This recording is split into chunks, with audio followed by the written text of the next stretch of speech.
नमस्कार साथियों, स्वागत है आपका ईपीएस 95 मिनिमम पेंशन बढ़ोतरी के एक और वीडियो में। साथियों, एनएसी के राष्ट्रीय अध्यक्ष कमांडर अशोक रावत जी के निर्देश पर एनएसी के राष्ट्रीय महासचिव वीरेंद्र सिंह राजावत जी का एक गुपचुप दौरा दिल्ली का हुआ था। 2 दिन का यह दौरा था जिसमें उन्होंने बीजेपी के बड़े नेताओं के साथ में मुलाकात की थी।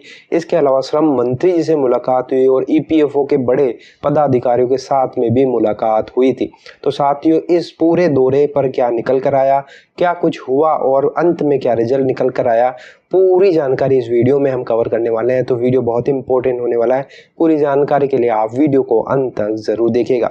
तो साथियों, एनएसी के राष्ट्रीय अध्यक्ष कमांडर अशोक रावत जी, जैसा कि हम सभी को पता है, पिछले 10 सालों से मिनिमम पेंशन बढ़ोतरी के आंदोलन में लगे हुए हैं। और इसी बीच विधानसभा के चुनाव भी नजदीक में, महाराष्ट्र में नवंबर में तारीख तय हो चुकी है। इसी बीच कमांडर अशोक रावत जी ने निर्देश दिए हैं महासचिव वीरेंद्र सिंह रावत जी को कि वे दिल्ली जाएं और 2 दिन का दौरा करें। साथियों, ये दौरा बहुत ही महत्वपूर्ण था क्योंकि इस दौरे पर बड़े बड़े बीजेपी के नेताओं से मुलाकात हुई, श्रम मंत्री जी से मुलाकात हुई, इसके अलावा ईपीएफओ के बड़े पदाधिकारियों के साथ में भी मुलाकात हुई थी। पहले दिन भारतीय जनता पार्टी के राष्ट्रीय महासचिव माननीय श्री विनोद तावड़े जी से दिल्ली में मुलाकात हुई थी। बीजेपी के मुख्यालय में सेंट्रल टीम ने ज्ञापन सौंपते हुए ईपीएस 95 पेंशनर्स की मिनिमम पेंशन वृद्धि व मेडिकल सुविधा के संदर्भ में विस्तार पूर्वक चर्चा की वे बताया कि भारतीय जनता पार्टी के प्रवक्ता व राज्यसभा सदस्य श्री प्रकाश जावड़ेकर जी ने मिनिमम पेंशन वृद्धि का मुद्दा राज्यसभा में 14 मई 2012 को उठाया था। वे अब भगत सिंह कोश्यारी समिति की सिफारिश के 11 साल बाद भी बीजेपी एनडीए सरकार के रहते हुए भी सरकार ने इस मुद्दे को किनारे रख दिया है।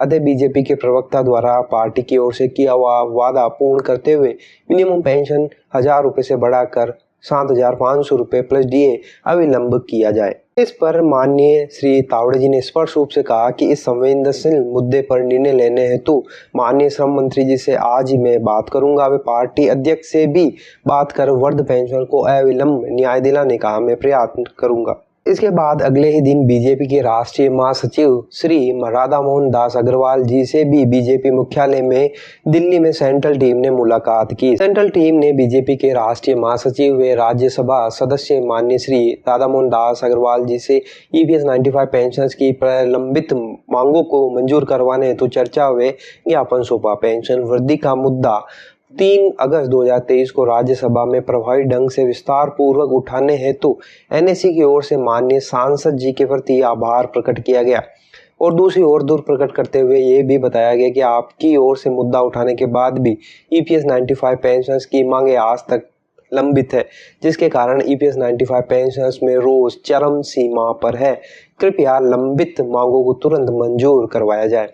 चर्चा के दरमियान माननीय सांसद मोदी जी ने प्रतिनिधि मंडल को आश्वस्त किया कि मैं आपकी मांगों से पूर्णतः अवगत हूँ। एनएसी के गोरखपुर अधिवेशन में भी मैं स्वयं उपस्थित रहा हूँ। वे पेंशन की मांगों को मंजूर करवाने हेतु मेरे स्तर पर मैं प्रयत्नशील हूँ। इसके बाद में श्रम व रोजगार मंत्री डॉक्टर मनसुख मांडविया जी के साथ एनएसी टीम ने मुलाकात की।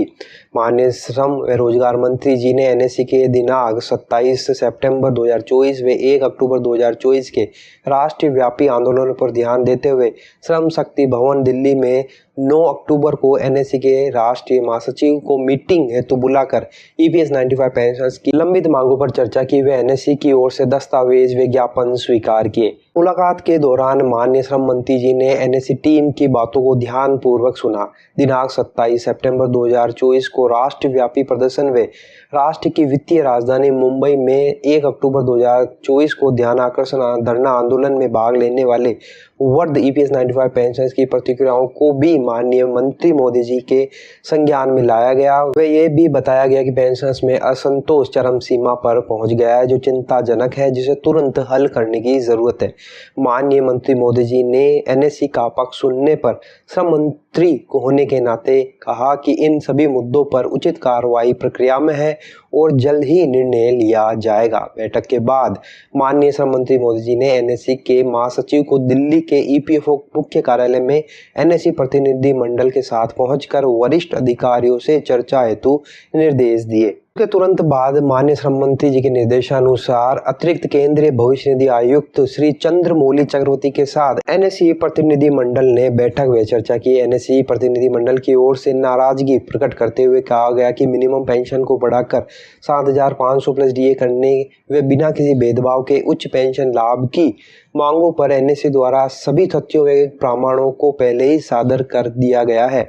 आप सभी ईपीएफओ के वरिष्ठ अधिकारियों द्वारा भी दिनांक 14 अगस्त, 27 अगस्त व 27 सितंबर को स्पष्ट आश्वासन देने के बावजूद भी विलंब क्यों हो रहा है, यही बात चिंताजनक है। एग्जेम्प्टिव एस्टेब्लिशमेंट से संबंधित पेंशनर्स के उच्च पेंशन के प्रकरण ईपीएफओ नियोक्ताओं के स्तर पर ही अभी तक क्यों लंबित है, इत्यादि मुद्दों पर विशेष रूप से चर्चा हुई। श्री चंद्रमौली जी द्वारा बताया गया कि माननीय श्रम मंत्री जी की स्वयं की ही देखरेख में ये प्रक्रिया जारी है। मिनिमम पेंशन वृद्धि के हमारे प्रस्ताव तैयार हैं। उच्च पेंशन लाभ के ईपीएफओ नियोक्ताओं के पास अप्रूवल हेतु लंबित प्रकरणों पर सकारात्मक निर्णय जल्द ही लिया जाएगा। मीटिंग के अंत में एनएसई प्रतिनिधि मंडल की ओर से पेंशनर्स की भावनाओं, आज की मीटिंग में हुई चर्चा के सभी मुद्दों को व तथ्यों को माननीय श्रम मंत्री जी के तक तुरंत पहुंचाने हेतु वह ईपीएस 95 वर्ध पेंशन की 4 सूत्रीय मांगों को मंजूर करवाने के लिए सहयोग की अपेक्षा करते हुए माननीय श्री चंद्रमौली चक्रवर्ती जी व शुभम अग्रवाल जी आरपीएफसी के प्रति आभार व्यक्त किया गया। एनएसई के प्रतिनिधि मंडल में राष्ट्रीय महासचिव श्री वीरेंद्र सिंह राजावत जी के साथ राष्ट्रीय सचिव श्री रमेश बहुगुणा व दिल्ली के प्रांतीय अध्यक्ष श्री बीएस राणा जी भी उपस्थित थे।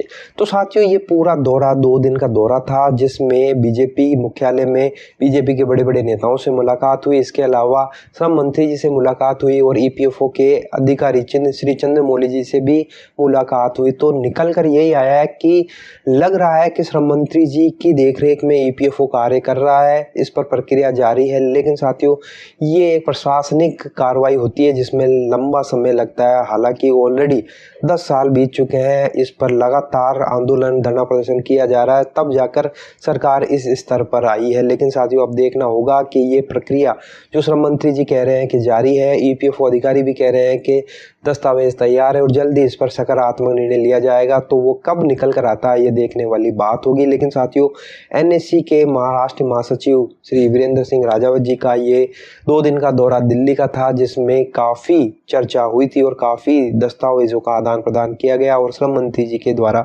आश्वासन फिर से दिया गया। तो साथियों, आपको ये अपडेट कैसी लगी, आपकी राय कमेंट बॉक्स में जरूर बताइएगा। वीडियो अगर आपको अच्छा लगा तो लाइक शेयर कर दीजिएगा। इसी तरह की अपडेटेड इन्फॉर्मेशन प्राप्त करने के लिए आप चैनल को सब्सक्राइब जरूर कर लीजिए। तो फिर मिलते हैं, तब तक के लिए अपना ख्याल रखिए। जय हिंद, जय भारत।